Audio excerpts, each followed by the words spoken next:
በስመ አብ ወወልድ ወመንፈስ ቅዱስ አህዱ አምላክ አሜን። መጋቢት 5 ዕረፍቱ ለአቡነ ገብረ መንፈስ ቅዱስ።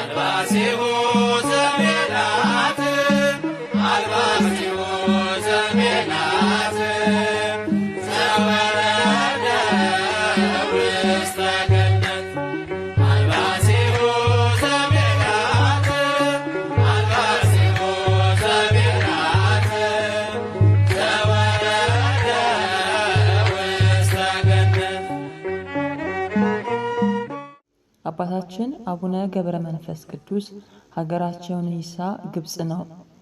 አባታቸው ስምዖን እናታቸው አቅሌሳ ይባላሉ። ልጃቸው 30 ዓመት ሲያዝኑ ኖረዋል። አንድ ቀን አቅሌሲያ ቤተ እግዚአብሔር ገብታ ከስዕለ ሥላሴ ስር ወድቃ ስትማጸን ክብሩ ከሰማይ ከፍታ የሚበልጥ ልጅ እንኪ ተቀበይ የሚል ድምፅ ሰማች። በዚህም መሰረት አባታችን መጋቢት 29 ቀን ተጸንሰው ታኅሳስ 29 ቀን ተወለዱ። ዓይን በገለጹት ጊዜ ከሚታይ ነገር ላይ እንዲያርፍ እርሳቸውን በተወለዱ ጊዜ አፈፍ ብለው ተነስተው ስብሐት ለአብ ስብሐት ለወልድ ስብሐት ለመንፈስ ቅዱስ ከጨለማ ወደ ብርሃን ላወጣኝ ምስጋና ይገባሃል ብለው በማመስገናቸው ኋላም ምድራዊ መብል መጠጥ ሳይመገቡ ሳይጠጡ ለምስጋና ተግተው በመኖራቸው መላእክትን ይመስላሉ። 3 ዓመት ሲሆናቸው ቅዱስ ገብርኤል ከእመቤታችንና በገነት ካሉ ቅዱሳን ዘንድ አስባርኮ ገዳማውያን ካሉበት ወስዶ ከበሩ አኖራቸው። አበምኔቱ አባ ዘመደ ብርሃን ምልክት ተነግሮት ቢሄድ ፍስሐ ገጽ ሆኖ አግኝቷቸዋል። አሳድጎ አስተምሮ ከማዕረገ ምንኩስና አድርሷቸዋል። ከዚህ በኋላ ሀብተ ፈውስ ተሰጥቷቸዋል። በአንድ ቀን እልፍ ዕውራንን አንካሳን ፈውሰዋል። ኋላ ግን ኤጲስቆጶሳቱ ካህናቱ ዝናቸውን ሰምተው እየመጡ ግብር የሚያስፈቷቸው ቢሆን ቅዱስ ገብርኤል በክንፉ ነጥቆ ከጌታ ፊት አቀረባቸው። በገድልህ በትሩፋትህ ከሞተ ነፍስ ከርደተ ገሃነም የሚድኑ ብዙ ነፍሳት አሉና ከሰው ተለይተህ ወደ ጫካ ግባ፣ ኑሮህም ከ60 አንበሶችና ከ60 ነብሮች ጋር ይሁን አላቸው። ጌታዬ ምን ተመግበው ይኖራሉ አሉት። የረገጥከውን ትቢያ ልሰው ያው ምግብ ሆኗቸው ይኖራሉ አላቸው። እሳቸውም ውሳጤ ገዳም ገብተው ከአናብስትና ከአናብርት ጋር ይኖሩ ጀመር።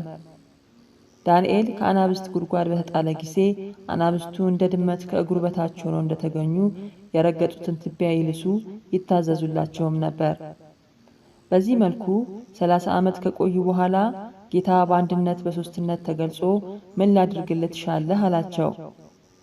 መጀመሪያ ላሉበት መጸለይ ይገባልና የምድረ ገቦታን ሰዎች ማርልኝ አሉት። 3000 ኃጥአንን ከሲኦል አውጥቶ ገነት አግብቶላቸዋል። ከዚህ በኋላ ወደ ኢትዮጵያ ሂድ አላቸው። ቅዱስ ገብርኤል በሰረገላ ነፋስ ጭኖ ምድረ ከብድ አድርሷቸዋል። ዳግመኛም ወደ ዝቋላ ወይም ደብረ ቅዱስ ወስዷቸው ከዚያ ሆነው በንጽሐ ልቦና የኢትዮጵያን ሕዝብ ኃጢአት አይተው ከባህሩ በራሳቸው ቆመው ይጸልዩ ጀመር። 40 ቀን ሲሆናቸው መልአኩ መጥቶ ስምህን የጠራውን ዝክርህን የዘከረውን እምርልሃለሁ ብሎሃል አላቸው። መላ ኢትዮጵያን ካልማረልኝ አልወጣም ብለው 100 ዓመት ሲጸልዩ ኖረዋል። ከ100 ዓመት በኋላ ጌታ የኢትዮጵያን ሕዝብ ምሬልሃለሁ ውጣ ብሏቸው ወጥተዋል። ከዚህ በኋላ ምድረ ከብድ ወርደው ከምድር በላይ ከሰማይ በታች ሆነው 7 ዓመት እንደ ትኩል አምድ ሆነው ዓይናቸውን ሳይከርኑ 7 ዓመት ቆመው ጸልየዋል። ሰይጣን ለምቀኝነት አያርፍምና ቁራ መስሎ መጥቶ ዓይናቸውን አንቁሮ አሳወራቸው። 2 ሱባኤ ሲፈጽሙ ቅዱስ ሚካኤልና ቅዱስ ገብርኤል መጥተው እፍ ብለው አድነዋቸዋል። ከዚያ ተነስተው ወደ ዝቋላ ሲሄዱ ሥላሴን በአምሳለ አረጋውያን ከጥላ ስር አርፈው አገኟቸው። በእግዚአብሔር ዙፋን ተማጽነናል፣ አዝለህ አንድ ምዕራፍ ሸኘን አሏቸው። አዝለው ከሸኟቸው በኋላ በአንድነት በሦስትነት ሆኖ ታያቸው። ደንግጠው ወደቁ። አንስቶ ዝቋላ ወርደህ ጠላቶችህን ተበቀላቸው አላቸው። በዘባነ መብረቅ ደርሰው ሰባቱን ሊቃነ መላእክት አጋዥ አድርገው እልፍ አእላፍ አጋንንትን በመብረቅ አጭደዋቸዋል። አባ ሳሙኤል ዘዋልድባ፣ አባ አንበሴ ዘሐዘሉና አባ ብንያም ዘግብፅ ዜናቸውን ሰምተው አናብስቶቻቸውን አስከትለው ሊጠይቋቸው መጡ። በሰባተኛው ቀን ተገለጹላቸው። የእነሱም አናብስቶች በአባታችን በአቡነ ገብረ መንፈስ ቅዱስ አናብስት ተውጠው አባቶቹ አዝነው ነበርና አባታችን አቡነ ገብረ መንፈስ ቅዱስም አናብስቶቻቸውን ጌታ ያዘዘላችሁ የእግሬን ትቢያ እንጂ ሥጋና ደም ነውን? ትፉ ብለው ካስተፏቸው በኋላ ቢባርኳቸው እነሱም ተነስተዋል። እነዚያም አባቶች ታላቅ ነገርን አየን እያሉ ተመልሰዋል። ከዚህ በኋላ ወደ ምዕራብ ሀገር ወሰዳቸው። የአረብ ንጉሥ በጣዖታቱ ያደሩ አጋንንት ፈርተው ሲሸሹ ጣዖታቱ ሲሰባበሩ አይቶ ሰውነታቸው የሐር ፈትል በመሰለ ጸጉር የተሸፈነ ነበርና አንተ ጸጉር ልብሱ ምንድነህ? ሰውነህን? አላቸው። አዎን ሰማይና ምድርን በፈጠረ በኢየሱስ ክርስቶስ የማምን ሰው ነኝ አሉት። አይሁድ ሰቅለው በገደሉት ሰው ታምናለህን? አላቸው። አፍርበት መስሎህን? አንተን ብታምንበት የዘላለም ሕይወትን ባገኘህ ነበር አሉት። እሳት አንድዱና አቃጥሉት አለ። አነደዱ። ማንም ግድ ሳይላቸው በፈቃዳቸው ከእሳቱ ገብተው ወጡ። ከሰራዊቱ ብዙዎች አመኑ። በሰይፍ አስፈጃቸው። እርሳቸውንም ሊመታቸው ሲቃጣ መብረቅ ወርዶ ንጉሡን ከነተከታዮቹ ፈጅቷቸዋል። ወዲያውም መላእክተ ጽልመት ነፍሶቻቸውን እጅ ሲያደርጉ አይተው ይህ ሁሉ በእኔ ምክንያት አይደለምን ብለው ከታላቅ ገደል እግራቸውን በገመድ አስረው ቁልቁል ተሰቀሉ። ሰይጣን ገመዱን በጠሰው። ቅዱስ ሚካኤል ተቀበላቸው። ተወኝ በራሴ ልቁም አሉት። በራሳቸው ቆመው በጥርሳቸው ድንጋይ ነክሰው 30 ዘመን አልቅሰዋል። ጌታ ምሬልሃለሁ ብሏቸው ደንጊያውን ሲጥሉት 4 ጥርሶቻቸው በደንጊያው ላይ ተተክለው ቀርተዋል።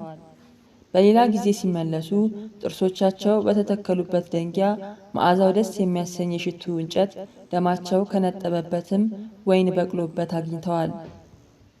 እንዲህ ለሰሚ እጹብ በሆነ ግብር 262 ዓመት በኢትዮጵያ ኖረው በ562 ዓመታቸው በተስፋቸው ያመነውን በኪዳናቸው የተማጸነውን ጌታ ከመከራ ሥጋ ከመከራ ነፍስ ሊምርላቸው ተስፋቸውን ተቀብለው በዚህ ዕለት በዕለተ እሁድ አርፈዋል።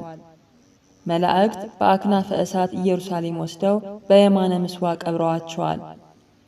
የአባታችን የአቡነ ገብረ መንፈስ ቅዱስ በረከት ከሁላችን ጋር ይሁን።